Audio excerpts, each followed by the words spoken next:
Does the federal government want housing values and market values to take off like a rocket ship? I think you have to ask that question in all seriousness. I think with what we saw this week, 50-year mortgage, assumable mortgages, portable mortgages, we have a Fed president talking about 50 basis point cuts. We have Scott Bessent talking about $2,000, checks and all of that. And I think they're focused on housing. I think they think housing's in a depression or recession. And like I've always said this, you can fix housing one of two ways. You can go after supply or you can go after demand. Yep. Supply is hard. Supply is slow. Demand is fast and sexy. And guess what? The government's going to do what's fast and sexy. And again, I'm not a fan. I'm not for it. I think housing needs a couple of years to recalibrate. But it certainly seems, just with what happened in the last 72 hours, that they're going to play with demand. And when you play with demand or you stimulate demand, prices go up. I mean, it's mind-boggling, but it certainly seems that way. Yeah. I have to say that housing definitely needs a jump start. I don't know. We'll talk more about 50-year mortgage and all this stuff, but for sure, we definitely need to see some shifts with builders, with inventory, that there's just not enough housing and not enough affordable housing, really. So that's the key. That's the key. Yeah. I have some ideas, but I don't think anybody cares, but we'll see. All right. All right. Let's get into the show. So government shutdown. Mm-hmm. Wow. Here we are, I guess, so the government's back going. What's your take on all of it, Michael? Well, again, I got one right, got one wrong. Again, I said at the very beginning, I thought this would be the longest government shutdown on record, and it was. I then changed. Once it became the longest, I said we could go all the way to Thanksgiving, which thankfully did not come to pass. It was over yesterday. And we're back in session. I think the sad state of affairs is we will likely be right back here in January, which means, oh, by the way, we get through the holidays, which is good. But by the end of January, I would be more than shocked if the government's not shut down again. You think it's going to shut down again? Oh yeah, absolutely. Wow. Yep. Didn't see that curveball coming. wasn't ready for that. Okay. Well, man. Okay. All right. Well, here we go. Let me get my seatbelt on. Let's talk about 50-year mortgages. What is this? Two things. What do you think about it? But even the bigger question is Wall Street, Fannie Mae, Freddie Mac, MBA, are banks and servicers and bond people that buy mortgage-backed securities, are they behind it? And is this really going to happen? Does it have a chance? What's the truth? Well, it certainly has a chance. I would not give it a big chance, but it's not zero either. Okay. It's I think this is one of those times where it's kind of ready, fire, aim. Okay. And that meme came out with Roosevelt and Trump, the 30-year, the 50-year. And near as I can tell, the avalanche of negativity kind of dominates 80-20, right? Yeah. 80% think it's a bad idea. 20% think it's a good idea. Yeah. And thus they came out with portability and assumptions later in the week. But again, I think you need to step back and go, why? And it's kind of the opening, right? The housing is in a bad spot, and they're trying to fix it. And again, housing leads us into and out of recessions, right? And right now it's not doing well. So, it's one part of the economy that if they focused on, because it is rate sensitive, they can move the needle. And housing is always a payment-based thing.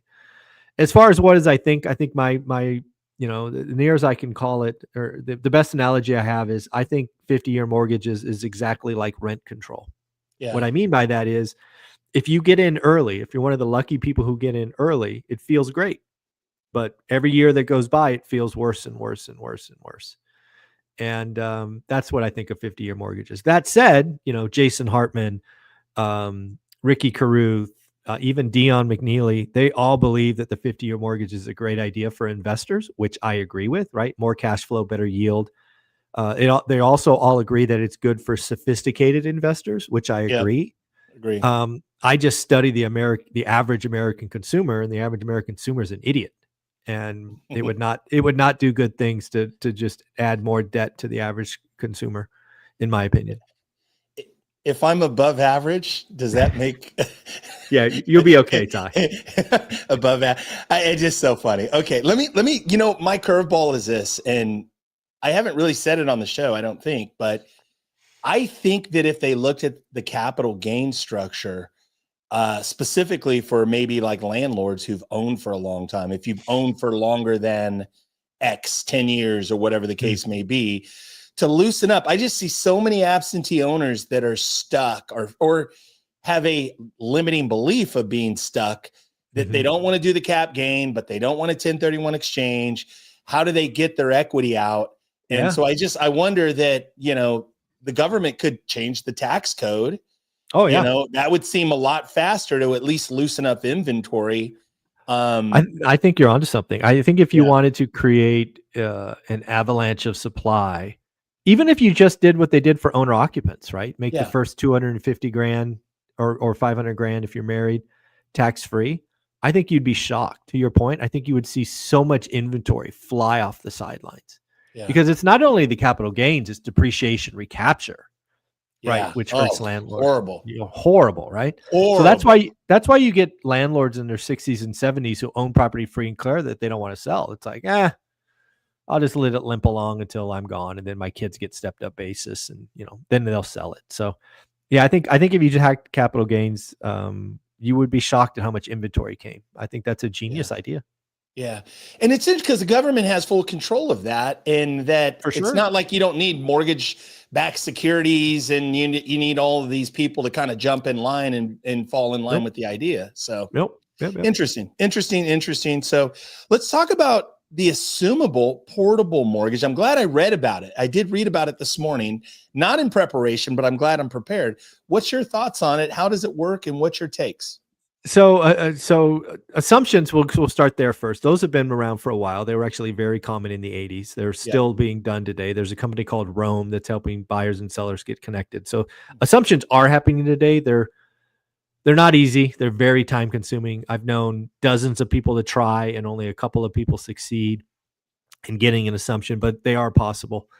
Portable mortgages, right? That was on my wish list like 5 or 6 years ago when I was like, how can we creatively get out of this mess? And I mentioned portable mortgages. Portable mortgages are something that I believe is in Canada, might be in the UK, but I think they're in Canada for sure. It's a creative mental exercise. I've talked to 6 or 7 brokers who are pretty big in the mortgage business, and they all laugh at me. It's like, that's not coming. Right. It's like the portable mortgages is something that mortgage brokers have talked about at every conference for the last two dozen years. And just given the way the machine is put together, it's not happening. Right. Okay. So wishful thinking then, just kind of wishful and okay. Yeah. All right. Well, very interesting. I was reading about how like the pay down, the amount that you pay down, and then you can take that if it's a 3% rate, that percentage, you could take that on to another asset. Yeah, it does. It's convoluted. It's because again, you got to get the big thing is how do you make sure the lender is protected, right? Because you're going to sell something, but you're still going to have the debt, but the debt's not secured to something. Is it like a 1031 exchange where you keep it in escrow, or right? There's just all of these little subordination. Yeah. So I don't know. According to mortgage brokers, they say, it's cute idea, Zuber. Try again. Hey, that was the first time you and I've been tongue-tied on the show. We kind of don't say a bad word. Yeah, here we go. All right. Demand or supply? Demand or supply? This is just back to Econ 101 and frankly, government. And unfortunately, it's fast and sexy to tweak demand, and it's slow and convoluted to tweak supply. So when in doubt, when you have a government that's running on 4-year cycles, they're going to play the fast and sexy game. So just be aware that this administration seems to be hyper focused on demand, and I don't know what that's going to be. But if we just rewind the clock 5 days, it's all demand. There's no talk of more supply, And there's certainly no talk of the 1950s where we were building, homes, at 1,000 square feet. So again, just realize if this government does something on demand, we could get an artificial pop in values. It could happen. Yeah. It's interesting too that new home builders have to build at least a 20, like in California anyway, 2,500 square foot Oh, house just to just pencil. it's crazy. Yes. And that's the 2,500 problem. plus. Yeah. That's the problem. We need to figure out a way, and again, it's in our control. You could create something that says, hey, if you're going to build a house that's under 1,000 square feet, your permitting cost or whatever is 10% of what it would be for over 1,000. I mean, you could. Yeah. So they're not going to do it though. It's too slow, too convoluted, too many cooks in the kitchen, too many, us versus them, reds and blues, lefts and rights, and it just won't happen. So they're going to go after demand. Very interesting. What did they do with demand? Explain the tax credit that I believe in the Obama in his 8 years, they did a tax credit. Explain that and like what's your take on as I recall, that was I actually my first flip, my accidental flip. So we bought a house. I wish I remembered the street name, because that's what we were doing. We were buying like one house a month, one house every 6 weeks. And we bought one. It was in a very nice class A, class B plus area, kind of the worst house on the Great Block. And then President Obama, I think it was an $8,000 tax credit. So it came back to you when you filed your taxes if you bought a home. And what happened is he announced that, and the house that we just literally closed on went up like 50 or 60 grand because it was on the right street, right on the right block. Yeah. And, we just cleaned it up, little lipstick, like 10, 12 grand worth of work, nothing crazy. Wow. And, we put 50 or 60 grand in our pocket. It was like, wow, that was fun. That was an accident. So yeah, there was an $8,000 tax credit. It was kind of right at near the bottom of the GFC, but that did happen. Yeah. Yeah, that's interesting. And again, the government, if they wanted to help, quote unquote, help housing, then it's a demand. It's all demand. It's all demand. And that's it's not what we need. We need time or supply, one or the other. Let me throw you a curveball here too, also in that Fannie, Freddie going public. I haven't followed that story. What do you know anything about what's going to happen there? And yeah, so it's funny you bring that up. I just interviewed Lance Lambert. He just had Resi Day, and he had Bill Pulte as a guest. So right, so the guy at the very top, and he indicated that at least in the current plan is to keep them under conservatorship because they're concerned that taking them public would raise rates, and that's obviously not something they want to do. He did say that they might sell 5 to 8% of their shares to kind of get a little liquidity, but they're going to stay under conservatorship. That's kind of secondhand information. But again, Lance interviewed Bill Pulte, and we're taking data right from Resi Club. So near as I can tell, Lance says they're staying in conservatorship. Yeah. Well, shout out to Lance and Resi Club, man. What an amazing source and what an amazing get. Yeah. What a great relationship. So love it. ADP, private payroll. What happened? Yeah, this one pissed me off. This one literally pissed me off. So last week we talked, and ADP had a surprisingly strong jobs report. I think it was positive 42,000. The previous month was negative, and expectations were 20. So it was a beat across the board. Then these little punks come out this week and say we've lost 12,000 jobs a week for the last 4 weeks. And I'm like, how the hell can you square this thing in this round hole? How can you say we're up 42 last month, but now you're telling me we're negative 12 every week for 4 weeks?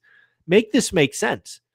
And it's that kind of stuff that just annoys the hell out of me because, again, the job market is where the Fed is really focused. And, when you get a positive print of 42 on an expectation of 20, they answered no cut in December. But now you get 4 negative weeks in a row. You're like, oh, shit, we need to cut, and we may need to cut big. I mean, this stuff's important. And the fact that ADP in the span of 3 business days had reports that were bipolar is frankly unacceptable, in my opinion. How do you see now that the government is up and running, Bureau of Labor Statistics, how do you see that, do they catch up or what? They just start reporting? And then what do you kind of like, if you had to anticipate, right? So we got the week of Thanksgiving. If you look forward over the next week, 2-3 weeks, what happens, you think, on a government level with reporting of jobs? how does that play out, and what do you anticipate? My guess, again, this is just pure guess. My guess is they're going to do everything they can to rush a report. And that report, again, using the word rushed, is going to be full of assumptions. Okay. And thus very inaccurate. And you're going to get a massive revision the following month. That's what I would expect. Yeah. So the revision will be in December. Correct. We will see the revision. We'll see the revision in December. Okay. It'll be big. Interesting. Very, very interesting time. So we are on a while. Glad I got my seatbelt on. Yeah. Amen. Amen. Okay. Let's keep going. Goldman Sachs. What happened this week? Yeah. So you're seeing a lot of companies who probably did this before, but never published the data because BLS would always come and they would just use that as publicly facing. But given the fact that the government shutdown was, in effect for the longest time ever, Goldman Sachs published a report the same day or the day after the ADP correction that we lost 50,000 jobs in October. 51,000, I think, was the number. So again, a negative print and sizable, right? Because there was expectation that it was a growth of 20. So it's a $71,000 or 71,000 person miss. And it's just more data that the job market is falling off a cliff. So again, my guess is Goldman always produces that, but they just keep it internal. But given we had nothing, they shared it. So it's interesting. Okay. Very interesting. Let's talk about Dr. Michael Burry. Yeah. Who is he? There might be a couple people that don't know.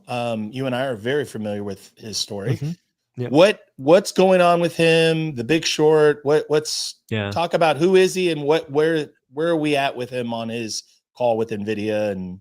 Yeah. So Michael Burry was in the news 3 times this week. If you don't know who he is, he gets big credit for being the main character in The Big Short. Obviously made a killing in the GFC, the housing crisis. And, he's in, if you fast forward, he's called, I don't know, people joked he's called 20 of the last 2 bear markets or crashes because he just leans negative clearly. So what did he do this week? So, first thing he did this week is he came out, or maybe it was late last week. He came out and he put negative positions on Palantir and NVIDIA, pretty sizable negative positions. Then like 2 or 3 days later, he came out and said the, big tech companies are managing their earnings by extending the years of depreciation. So like if you have a server or AI chips and you say they're 4 years, you depreciate 25% a year. It's just straight line. But if you take it from 4 to 6 years, you're going to, the depreciation scale is smaller. So you actually drop a lot more earnings to the bottom line. So in Michael's opinion, these big tech companies are fudging the numbers because when have you seen technology get longer, not shorter? Right? How long do you replace your computer, your TV, cameras, things like that? So Michael's point, and others have picked up on it, it's like, hey, this is bogus. So he did that. And then yesterday, I believe, he shut down his fund. He put out a very short letter saying he's returning capital. Basically, the line went something like, I have been out of sync with the market for a long time. I can't explain it. I'm out. Peace. So he shut down his fund. So he's out.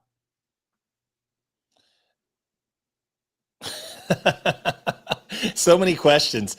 Okay, so I want to. Do we have a moment? Can I? Yeah, go ahead. Okay, I want to just break down to the idea that he was basically that NVIDIA, right? Specifically NVIDIA and Palantir, but NVIDIA, I looked at where they were buying chips, or excuse me, that OpenAI.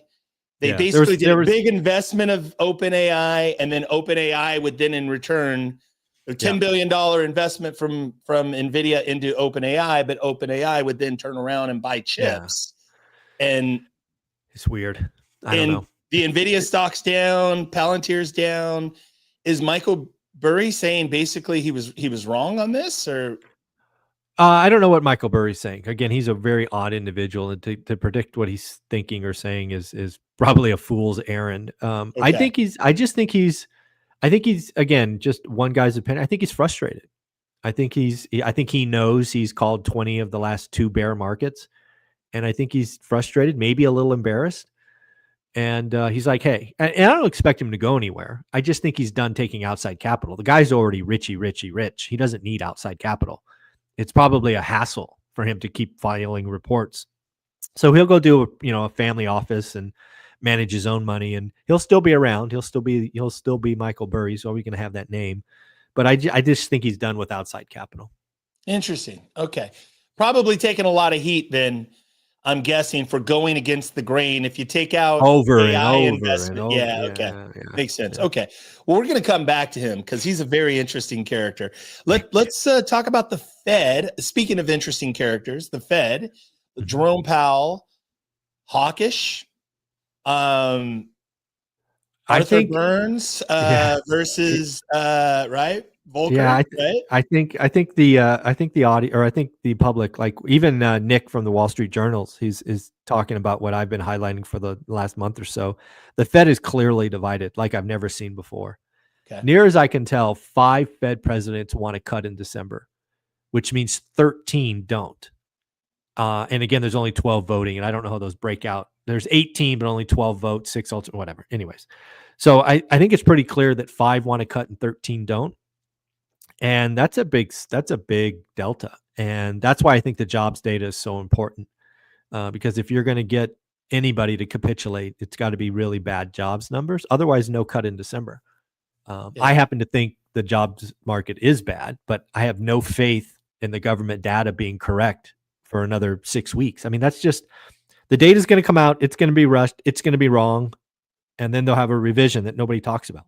I mean, that's the problem. We get these BLS reports, everybody freaks out, and then we get a revision 4 weeks later and nobody talks about it. I'm like, God, you guys aren't paying attention.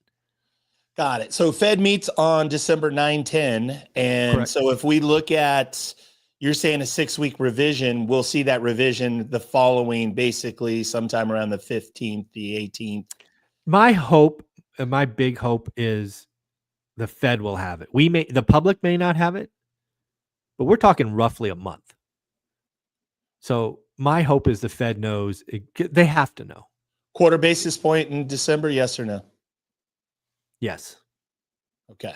I think so. 50 basis points in December. No. Too much. Too much. Fed meet in January? I don't know the calendar. I haven't looked at 26 yet. It's every 6 weeks, so maybe late January or early late January for your February. Okay. Yeah. All right. Well, we'll have plenty. Speaking of February, we'll have plenty to talk about at the event. Why don't we go event and then we'll talk about school, since we are in February. Folks, there is a lot going on. 3 months away from today. 3 months. 3 months away from today, but just the government shutdown. Is the government going to shut down again? Mm-hmm. You've got NVIDIA. Is there an AI bubble? What the heck is going on? Stock market's at an all-time high. Bitcoin's at 95,000 this morning. Anybody see that this morning? 95. Yeah, crazy, right? Like, we're in an interesting time, folks. You want to be in the room. You want to be with us in Vegas, not just for a good time, but to figure out what the opportunities are in 2026. Michael, talk about the event. Yeah, I think the event speaks for itself. We got a couple of headliners: Jason Pace, Saturday, Sunday. You're going to get 6 hours of networking with wealth builders, everyday wealth builders. The speakers will be there, ask questions. I also announced 20 spots for teenagers, right? I think we've got 5 of them already secured. So if you have a teenager and they want to come with you to Vegas, just let me know. You don't need to buy them a ticket. I will comp their ticket. And I just need to know, because I have to feed them, right? I want to make sure I buy enough food. So I've got 20 spots I've allocated, and because I think it's important to help the next generation. It's part of my goal, right? Live 50 years after I'm dead. I got to purposely help the next generation. So I'm living by my goals and my standards. So if you're coming and you got a teenager that wants to come, they're going to get the same ticket you have. You buy general admission, they get general admission. You buy VIP, they get VIP. So I look forward to seeing 20. What I'm going to call them kids, because my daughter's 30 something, 34, so they're kids to me. And the event. And lastly, we have less than 100 tickets. We've finally broken the 100 number. We're under 100. Vegas is on sale, so buy your tickets, get your airlines, get your hotels, and save some money. And I'll see you in February. February, folks, get your tickets. Go to Eventbrite, one rental at a time. Las Vegas, President's Day weekend, February. It's a 3-day weekend. Come in Friday, have fun. Saturday, Sunday, great speakers. Nobody's Travel back hiding. Monday. Yeah, nobody's hiding. Nobody's hiding. You get to meet everybody that's a part of the community, people, all the millionaire panels, all the experts, all the guests, Pace Morby, Jason Hartman. What an all-star lineup. Let's talk about school. What's going on with school? Where are we on? Talk about all the great things that are happening in school, man. Wow. Yeah. So the first thing that's fun to talk about is we're getting really close to 500 members. I think we're at 492 this morning. So 8 more people join. And what I'm going to do with that is once we hit 500, I'm going to reach out to multiple millionaires, yourself, Ty included, and see if we can't get an evening discussion going, like with multiple millionaires, and we'll just celebrate and have a party, virtual party. And yeah, we'll go for a couple hours and we'll just enjoy the moment. So yeah, I think there's a chance we get to 500 this weekend, right? Well, it would be great to do. And it's once you get to this size, it's really building on itself, right? The forums are active. People are networking, asking questions. They're doing local events now, which is fun for me to see. And, the last thing is I commented this a month or two ago that if once we get to 500, I will add even more value. I'll take my Get Your Money Right course, which is $99. I've sold 50 grand worth of, and I'll just add it to school for free. Yeah. So again, you'll get more goodies coming. More goodies, more learning. Get your money right, folks. The best $20 you can invest. You can see it here, the tag, school.com, ORAT. Folks, get involved with school. Excited to see everybody, meet everybody on the Zoom, the evening 500 celebration. Michael, any just parting words on opportunity? This was a weird year as we wind down the year. The opportunity going into 2026, what is your thoughts as we wind down and going into a new year? I guess the thing I would tell folks is, you probably know what you want to be doing next year. Yeah. Don't wait magically for January 1st. Start now, right? You want to lose weight? Start now. You want to get wealthy? Start now. You want to learn AI? Start now. There's nothing magical about January 1st. Some people call it the winter arc. I like that. You kind of it's a little colder, a little chillier. Get focused on yourself. Yeah. Don't wait for January 1st. You know what you need to do. Start now. Start now, folks. Michael, thank you for all that you do. Have a great weekend, brother. You too. Take care.